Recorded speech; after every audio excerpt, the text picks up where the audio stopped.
ஆயத்துல்லா அலி Harmony அவர்கள் எங்கே, இந்த யுத்த நிறுத்தத்திற்கு பிறகு அவர் எங்க என்று சொல்லி கேட்டுக்கொண்டிருந்த நேரத்தில் அடுத்த நாளே மீடியாவில் வந்து நான் இருக்கேன்டா அப்படின்னு சொல்லி பேச வேண்டிய பல விவகாரங்களை பேசினார். குறிப்பாக நாங்கள் அமெரிக்காவினுடைய கன்னத்தில் அறைந்திருக்கிறோம் என்கிற ஒரு வார்த்தை அவர் பயன்படுத்தி இருந்தார்.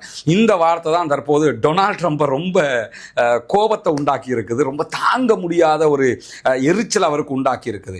அதனால் அவர் உடனே மீடியாக்களை கூப்பிட்டு பேசும்போது என்ன சொல்றாருன்னா, ஈரான் மேல நாங்க நிறைய தடைகள் விதிச்சிருக்கிறோம், அதெல்லாம் ரிமூவ் பண்ணணும்னு தான் நான் நினைச்சேன், நீக்கணும்னு தான் நினைச்சேன். ஆனா ஆயத்துல்லா அலி ஹாமனி பேசின பேச்சு எனக்கு ரொம்ப வெறுப்பையும் கோபத்தையும் உண்டாக்கிடுச்சு, எனவே அதெல்லாம் நான் நீக்கிற மாதிரி ஐடியா இல்லை அப்படின்ட்டாரு. எது எப்படி போனாலும் ஆயத்துல்லா அலி ஹாமனியினுடைய அந்த பேச்சுக்கள் அமெரிக்க அதிபரை ஆட்டங்காண செய்திருக்கிறது என்பது புரிகிறது.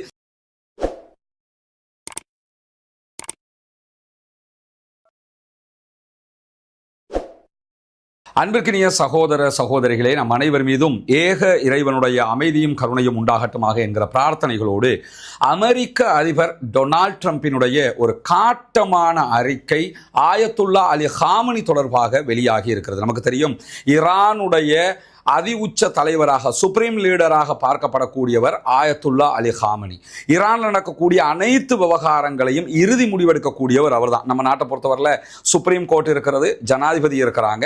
அந்த நாட்டை பொறுத்தவரையில் அந்த நாட்டினுடைய கடைசி முடிவை சுப்ரீம் கோர்ட் கூட எடுக்காது, ஜனாதிபதி கூட எடுக்க மாட்டாங்க. சுப்ரீம் லீடர் என்று சொல்லக்கூடிய ஆயத்துல்லா அலி ஹாமனி அவங்க தான் எடுப்பாங்க. எனவே ஆயத்துல்லா அலி ஹாமனி அவர்கள் எங்கே, இந்த யுத்த நிறுத்தத்திற்கு பிறகு அவர் எங்கே என்று சொல்லி கேட்டுக்கொண்டிருந்த நேரத்தில் அடுத்த நாளே மீடியாவில் வந்து நான் இருக்கேன்டா அப்படின்னு சொல்லி பேச வேண்டிய பல விவகாரங்களை பேசினார். குறிப்பாக கத்தாரில் இருக்கக்கூடிய அமெரிக்காவுடைய உதை ராணுவ தளத்தின் மீது ஈரான் நடத்திய தாக்குதலை பற்றி சொல்லும் போது, நாங்கள் அமெரிக்காவினுடைய கன்னத்தில் அறைந்திருக்கிறோம் என்கிற ஒரு வார்த்தை அவர் பயன்படுத்தி இருந்தார்.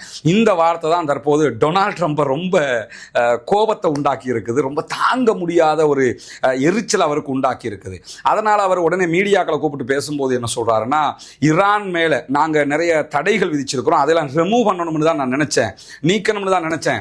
ஆனா ஆயத்துல்லா அலி ஹாமனி பேசின பேச்சு எனக்கு ரொம்ப வெறுப்பையும் கோபத்தையும் உண்டாக்கிடுச்சு, எனவே அதெல்லாம் நான் நீக்கிற மாதிரி ஐடியா இல்லை அப்படின்ட்டாரு. ஆயத்துல்லா அலி ஹாமனி ரொம்ப அவருக்கு கோபத்தை உண்டாக்கிட்டாராம், டென்ஷனை உண்டாக்கிட்டாராம் சொல்லிட்டு என்ன சொல்றாருன்னா, மீண்டும் ஈரான் அணு ஆயுதம் தொடர்பான காரியங்களில் ஈடுபட்டால் ஈரான் மீது தாக்குதல் நடத்துவோம் அப்படிங்கிறாரு. ஏற்கனவே நீங்க கிழிச்சகிளி அங்க நியூயார்க் டைம்ஸ் வரைக்கும் கேவலமா அசிங்கமா இருந்து கொண்டிருக்கக்கூடிய நேரத்தில் இந்த கருத்தை சொல்லிருக்கிறார். காரணம் என்னன்னா, அமெரிக்காவினுடைய உளவுத்துறை இருக்குது இல்லைங்க, அமெரிக்காவினுடைய உளவுத்துறை என்ன சொல்றாங்கன்னா, ஈரானுடைய அணு நிலையங்கள் இஸ்ஃபஹான், அதே போன்ற நட்டான்ஸ், அதே நேரத்தில் ஃபோர்டோ, இந்த 3 இடங்கள்ல அமெரிக்கா நடத்திய தாக்குதல்கள் ஃபெயிலியர்ங்கிறாங்க. அந்த தாக்குதல்களால் ஈரானுக்கு எந்த விதமான இழப்பும் ஏற்படல என்பதை அமெரிக்காவினுடைய உளவுத்துறையே மிக தெளிவாக திட்டவட்டமாக சொல்றாங்க. இஸ்ரேலுடைய ஊடகங்களும் இஸ்ரேலிய பிரதமரை கழுவி ஊத்தி கொண்டிருக்கிறாங்க.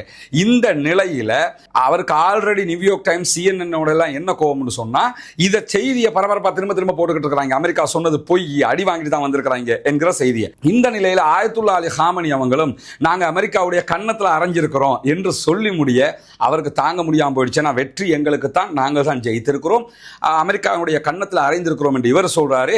ஈரானுடைய தொலைக்காட்சிகள் இந்த யுத்த நிறுத்தம் வந்ததோடு என்ன சொன்னாங்கன்னா, அமெரிக்கா கெஞ்சியது, அதனால தான் நாங்கள் யுத்த நிறுத்தத்தை ஒப்புக்கொண்டோம் என்று சொல்லி ஈரானுடைய தொலைக்காட்சிகளும் சொல்லி இருந்தது. இதையெல்லாம் சொல்லி காட்டி தான் டொனால்ட் ட்ரம்ப் என்ன சொல்றாரு, தேவைப்பட்ட நாங்கள் திரும்ப தாக்குதல் நடத்துவோம் அப்படிங்கிறாரு. இதே நேரத்தில் IAEA என்று சொல்லக்கூடிய சர்வதேச அணுத்தடுப்பு முகமை என்ன கேட்கிறாங்கன்னா, நாங்கள் ஈரானுடைய அணு தயாரிக்கிற நிலையங்களை பரிசோதிப்பதற்கு அனுமதிக்க வேண்டும்ங்கிறாங்க. அதுக்கு இன்னைக்கு ஈரான் ரொம்ப சிம்பிளாக ஒரு பதில் அப்பாஸ் ஆராக்சி, ஈரானுடைய ஃபாரின் மினிஸ்டர் சொல்லியிருக்கிறார். என்னன்னா, அதாவது நீங்கள் எங்கள் ஊருக்குள்ளே வந்து அமெரிக்கா நடத்தின தாக்குதல்களில் எங்களுக்கு அழிவு வந்திருக்குதா இல்லையா என்கிறத பார்க்கணும்னு நினச்சிங்கன்னா அதை சொல்லுங்கள், அதை பற்றி யோசிப்போம். ஆனால் அதை பார்க்கறதுக்காக பொய்ய சொல்லிக்கிட்டு வராதிங்க. இப்போ என்னன்னா, ஈரானுக்கு அமெரிக்கா போட்ட குண்டுல எந்த பாதிப்பும் வரலங்கிறது உலகத்துக்கே தெரிஞ்சிருச்சு. ஆனால் இப்போ என்ன பார்க்குறாங்கன்னு சொன்னால், சர்வதேச அணுத்தடுப்பு முகமையினுடைய தலைவரையாவது ஈரானுக்குள்ளே அனுப்பி நம்ம அடித்தது அவங்களுக்கு பட்டு இருக்குதா இல்லையா, வலிச்சிருக்குதா வலிக்கலையா, அழிஞ்சிருக்குதா அழியலையா என்கிறத செக் பண்ணிக்கிறணும். அதுக்காக என்ன பார்க்குறாங்கன்னு சொன்னால், அவருக்கு அனுமதி தாங்கங்கிறாங்க. ஈரான் மிக தெளிவாக சொல்லிட்டாங்க, நாங்கள் உங்களுடைய சர்வதேச அணுத்தடுப்பு முகமையோட இனி இல்லை, நீங்கள் சொல்கிற எதுக்கும் கண்ட்ரோல் ஆக மாட்டோம், நீங்கள் எங்கள் நாட்டுக்குள்ளே வரக்கூடாது, எந்த அனுமதியும் இல்லை என்று சொல்லி அறிவித்து விட்டார்கள். எனவே நீங்கள் உள்ளே வர முடியாது என்பது திட்டவட்டமாக அறிவிக்கப்பட்ட காரணத்தினால உள்ளே என்ன நடந்திருக்குதுங்கிறத சேட்டலைட் சேட்டலைட் இமேஜ்களில் தான் பார்க்க முடியுதே தவிர உண்மையிலேயே அமெரிக்காவுடைய தாக்குதலால் ஈரானுக்கு ஏதாவது நடந்திருக்குதா என்று சொன்னால் திட்டவட்டமாக ஈரானும் அமெரிக்காவினுடைய உளவுத்துறையும் எந்த அழிவும் ஏற்படலைங்கிறாங்க. ஆனால் அமெரிக்க ஜனாதிபதி என்ன சொல்றாருன்னா அழிவு வந்திருக்குதுங்கிறாரு. உளவுத்துறை மிக தெளிவாக இல்லைன்னும் போது அமெரிக்க ஜனாதிபதி இப்படி உளறி கொண்டிருக்கக்கூடிய நேரத்தில் நேற்றைய அவருடைய ஊடக பேச்சில் என்ன சொல்றாருன்னா, ஆயத்துல்லா அலி ஹாமனி எங்களுக்கு லேசான இலக்காக இருந்தார், நாங்கள் நினைச்சிருந்தா அவரை கொண்டிருக்கலாம், எனக்கு தெரியும் அவர் இருந்த இடம் கூட, ஆனால் அவரை கொல்ல நான் விரும்பலை அப்படின்னு சொல்லிட்டு நான் நினைச்சிருந்தா கொண்டிருப்பேன், ஆனால் கொல்ல விரும்பலை என்று சொல்லி ரொம்ப த்ரெட்டன் பண்ணுகிற விதமாக ஆயத்துல்லா அலி ஹாமனி அவங்களை இலக்கு வைத்து அவர் பேசியிருக்கிறார். அமெரிக்க அதிபருடைய இந்த பேச்சு என்பது சர்வதேச மட்டத்தில் அவர் யாருங்கிறத திரும்ப திரும்ப காட்டிக்கொண்டு இருக்கிறார். அதே நேரத்தில் ஈரான் தன்னுடைய கெத்தை விடாம அமெரிக்காவோடு மீண்டும் மீண்டும் இந்த பதிலடிகளை கொடுத்து கொண்டிருக்கிறது.